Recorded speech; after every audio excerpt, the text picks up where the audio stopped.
Welcome back, and it's time for the MSCI and their FTSE quarterly reviews as well, which will take place later in the month. Vivek is joining in with the list of expectations. Vivek, is Paytm set to make a comeback to the MSCI index? Well, it appears so. So what we are basically tracking are the passive indices, like you mentioned, MSCI, FTSE, as well as Sensex.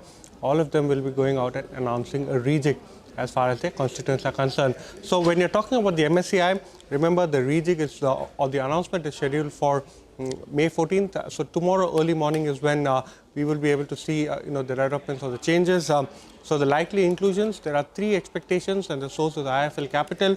Coromandel International could make its way inflow of close to over $200 million is what is anticipated.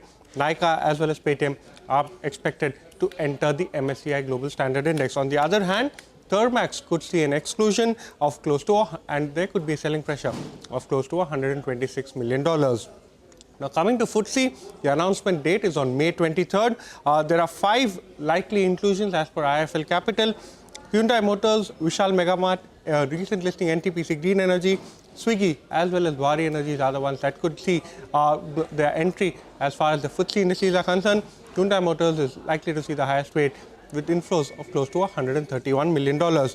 And lastly, remember, May 23rd, you will actually see the Sensex come ahead and announce whether there are any inclusions as well as exclusions, whether there is any rejig as far as the 30 constituents of the Sensex are concerned.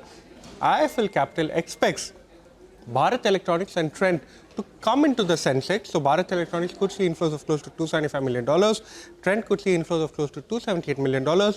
And they could come in at the expense of Nestle as well as IndusInd Bank. Nestle could see outflows of close to $210 million, and IndusInd Bank could see outflows of close to $135 million.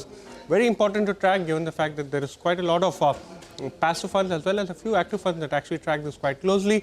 MSCI is the one that will come the soonest, so that those are the stocks that are expected to react post the announcement. Absolutely, Vivek. Thank you so much for that. We'll be keeping an eye out on those stocks in tomorrow's trading session. But